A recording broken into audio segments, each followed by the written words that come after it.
Hello, I'm Diane with Shabby Fabrics, and we are here with another fun summertime project. And we have it right up here for you. It is the fabric covered clothesline, which I am sure that you have seen in many, many projects. And we're kind of putting our shabby spin on the project. We're going to make some trivets, a set of 3, and they look like slices of watermelon. It'll be great on any table for a barbecue, a picnic, might even make a great hostess gift that you could keep one for yourself and perhaps give a couple away. We are using a clothesline from the Gypsy Quilter, and I had the opportunity to actually check out a number of different brands of clothesline, and this one was my favorite by far. And not only is it the right diameter, but it's a nice color. It's not, too dingy looking, but it also has a nice stiffness to it so that the trivets that we're going to be making really have a nice form and keep their shape really, really well. So I was very pleased with the Gypsy clothesline. The kit that we will put together for you has beautiful batiks from Riley Blake, and it is enough for the 3 trivets. We will also include the bundle of clothesline and, a shabby favorite, we're going to have some pre-fused laser cut little watermelon seeds that you can fuse on to give it that real lifelike effect. So super fun, and I must admit, it's very easy and you will enjoy doing that. Also included in the kit is the pattern itself, and the pattern will also be a free download. So that will be fun. So you can enjoy making these and then perhaps more to come in the future. All right, so as we get started, I want to break up the tutorial basically into 2 parts. I want to show you how to put the fabric and wrap it onto the rope, how to start it and secure it, how when I change from one strip to the next, what it looks like when I do that, and then lastly, how I end it. And then once I've demonstrated that with just a small section, because when you are preparing the rope for a trivet, it's going to be 11 yards long. That's 1/3 of our clothesline rope. So I'm just going to show that small piece. Okay, so I have a piece of fabric, and you will be taking your fabric and cutting it into 1-inch strips. And those are with the fabric. And then I like to cut those in half. So we have a 1 by 21 inch piece. When you're wrapping it around the rope, conceivably, you could leave it the full width of fabric, but to me, it tangles really easily. And I found it much easier to cut these in half and then just keep adding them on. That was my preference, and I felt like that was the best. All right, so I'm going to start with the end of the rope, and we use glue, and it needs to be either a water-soluble or a washable glue. Here at Shabby, we use Soline glue. And so I'm going to use a liberal amount. So I'll take the end and I'm going to lay this out on the table. And I like to pre-wind all of the fabric onto the rope before I begin sewing. I've noticed that some people just kind of like to wrap as you sew, which is fine, except that it just makes the sewing process slower. And I would prefer to do one complete part and then the next. So I lay the fabric down, and I'm going to liberally apply the glue. And I know it's not easy to see, but I'm putting on a fair amount. All right, now I'm going to hold the rope, and I'm going to put it at a 45-degree angle, and you'll see that it's not to the edge of the fabric. So what I'm going to do is I'm going to fold the fabric, and this is all glued. I'm going to fold the fabric over the top of the rope, and I'm going to actually add a little more glue right there, and then I'm going to glue this over. And as you can see now, the end of the rope is really concealed with the fabric. You cannot see the rope anymore. All right, I'm going to take the fabric, and because I started at a 45-degree angle, I'm going to continue wrapping at that angle. And it keeps the fabric smooth. And when I said why I like the shorter strips, this is here, the very part that makes the difference. It's less to kind of fool with going over and over. But you can see that I'm covering about half of my previous strip and then going over that new rope every time I wind the strip around. I'm keeping it fairly taut so that it's not baggy on there. I don't want any wrinkles. And you can see that I just kind of move my left hand forward, wrap with my right hand, and keep inching it forward. And you'll find a rhythm. It goes fairly quickly. And I want to finish this strip and show you how I would end it and join the next. All right, so here I am, about at the end. I'm going to put this down on the table again, and I'm going to put, again, a liberal amount of glue, and I'm going to go ahead and wind it. Now, we have used batiks on purpose. For a person that has not done a project like this before, batiks are really the easiest type of fabric. They don't fray as much. The fabric is thinner. I noticed that it adheres to the rope quite a bit better than some other fabrics. So to me, it's just the easiest one to use, but any fabric will work. All right, so I've got this one glued down. You'll notice it's sticking pretty well. And then I'm going to take the next strip and I'm going to, again, liberally apply some glue. I got a little bit there. That's nice. Okay, so I'm going to overlap these two colors. And again, I'm going to put it at a 45-degree angle. You can see that this tip of the strip is going to go against the rope. And then the other corner kind of sticks up like a dog ear. I'll push that forward and then I'll finish and I'll go around. Now, if your fabric doesn't stick well, you can take a Wonder Clip and put it on that intersection to hold it while it dries. And I could have done that at the end as well if it wasn't sticking. So that's an option if you need a little bit of assistance there. The batik sticks fine, but other fabrics maybe not so much. All right, so I'm coming now and I'm going to show you how I will end it. You will have many, many strips, and 11 yards of fabric covered rope when you're done. So I'm coming to the end. I'm going to go ahead and trim this piece just to kind of show you what we do at the end. And it's coming around. And you can see now I am starting to conceal the rope inside, and I want to keep turning the fabric until the fabric is perhaps a ½ an inch beyond the end of the rope. Again, I'm going to take the glue, apply a liberal amount, and I'm going to fold it down and then fold it around. So again, that end of the rope is concealed. And then put a Wonder Clip on there. Okay. So that is the technique that you would use. All right, so that's fairly straightforward. The next fun part is going to be sewing this all together. All right, so to do the sewing, we're going to start in the center. And so here we are. We can see that's going to be with the pink, and we want just a really tight coil. So I'm going to have some pins here. They're going to help me out a little bit. And I'm going to wind this around, and just the tightest little turn you can make. You can see that's barely a ½ an inch.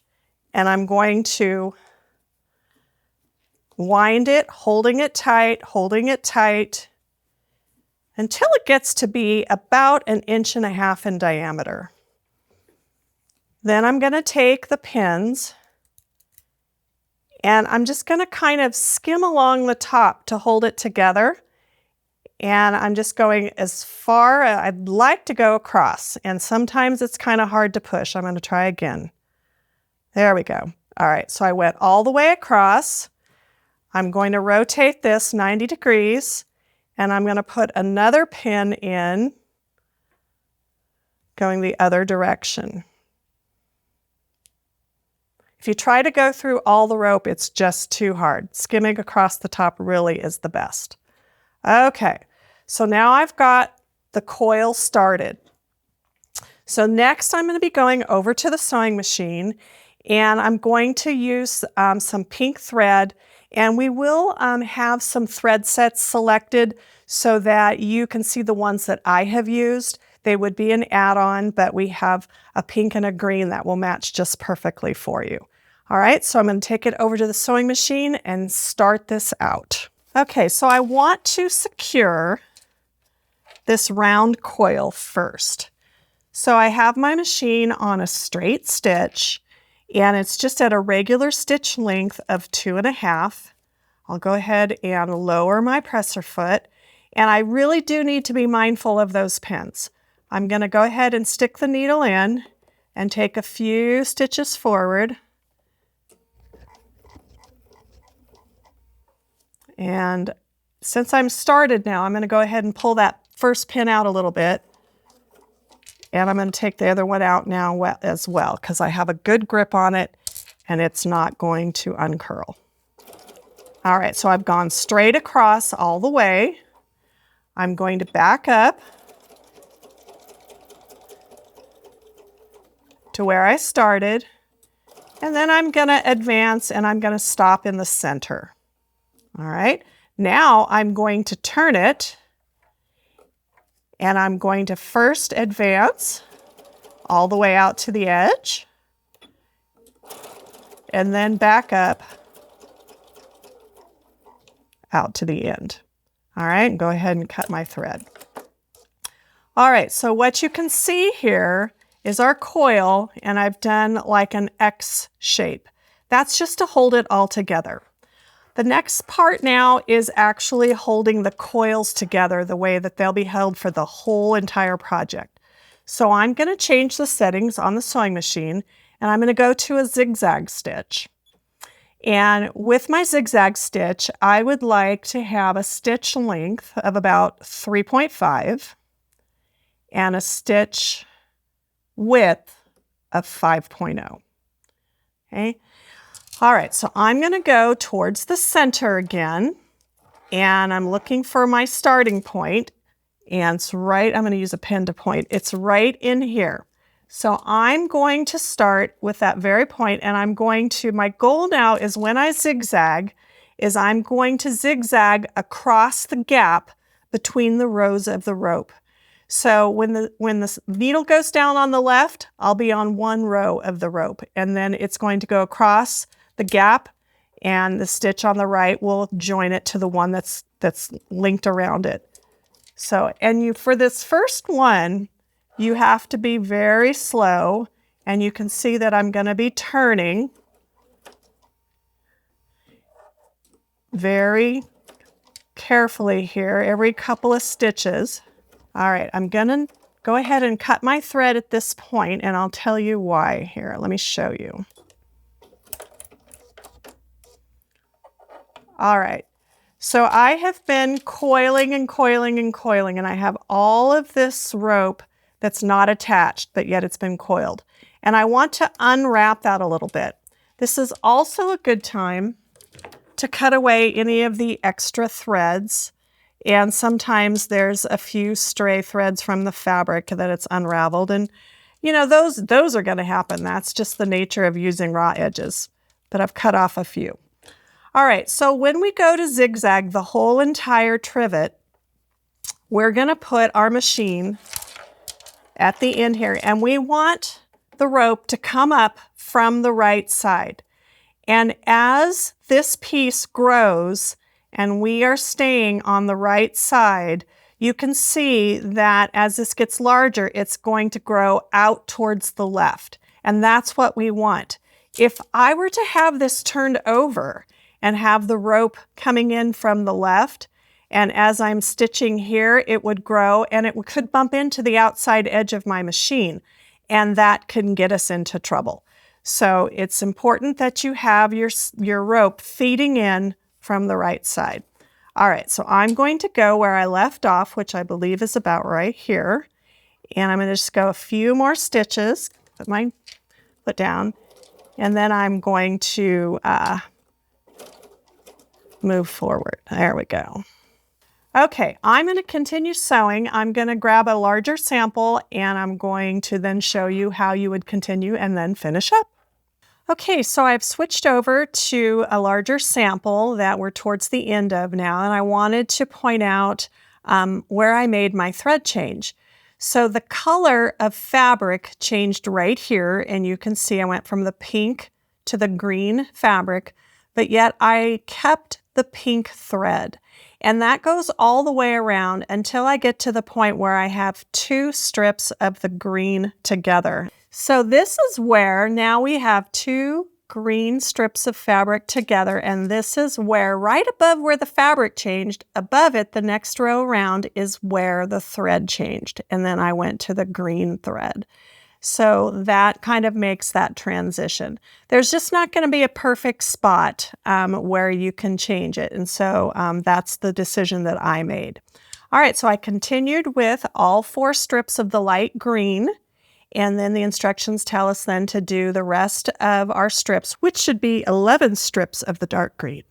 So I'm going to go ahead and sew the rest of this dark green and then show you how I'm going to end this. So I'm going to go ahead and put my needle down into the rope and get started.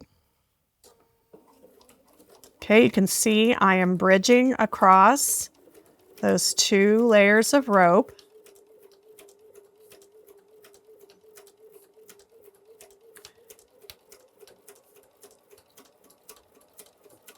And as you get more comfortable with sewing this, you can speed up. I find if I go too fast, then I start wandering around a little bit.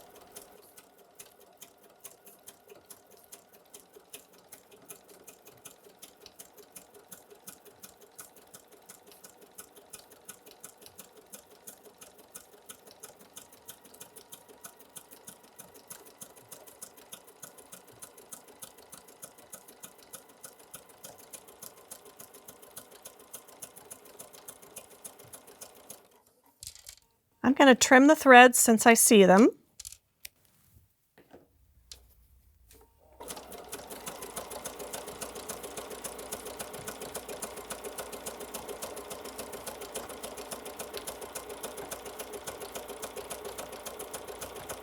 All right, we are coming to the end. And so you can see I've got the very last bit of my rope.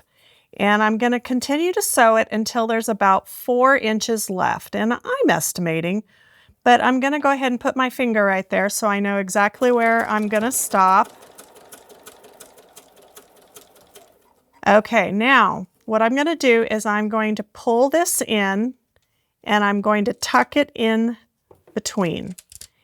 And so what we're going to be doing, and sometimes I take my scissors and I kind of push that down in there a little bit, is I'm going to now continue to sew until I get to the end of that loop. Then I'll go ahead and I'm going to back up all the way to where that loop began. And then I'm going to go forward again, and this time I'm going to veer out this way and attach it right here. And you can see it's kind of a bit of a gap. But I like to go backward and forward just a couple of times to really secure that loop. And then I'll go ahead and knot it off, cut the thread. So that's going to give us that loop so that you could hang this if you wanted, or just something to grab onto. And that finishes the end of the trivet. All right, so now we have the last little detail for our trivet, and this is kind of what makes it special, I think, for Shabby. Is we have our laser cut shapes that have been pre-fused with heat and bond. Normally with our applique, we're going to be sewing down the pieces later, so we use heat and bond light. Well, we've made a bit of a change for this project because we wanted these to be really stuck on, but I did not want to sew down all these little seeds. That did not sound fun to me. So we're using the Ultra Hold this time. It will really grip well and you won't have to stitch them down. I'm not going to do all the stitches, all the seeds right here. I'm just going to do a few. but you can place them wherever you want, and you're going to have to remove the paper. That can be the tricky part sometimes, is getting that paper off. And then you can see that shiny side, and that's going to be the side that faces down. That's the glue. Okay, let's just do a few here. You can see on my samples, I think we have 18 seeds for each trivet, so that's plenty. And I'll do one more.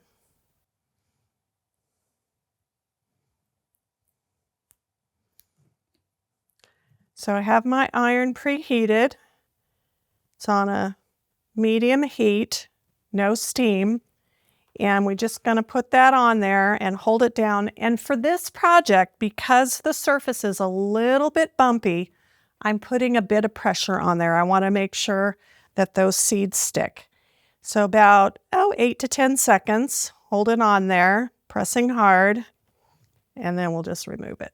So I kind of like to test it and see if they've stuck. See, that one's moving a little bit. I think I'll go back again, add a little bit more pressure and heat. There we go. Oh yeah, we're there this time. Okay, so here you go. Here's our finished product with all 18 seeds per trivet.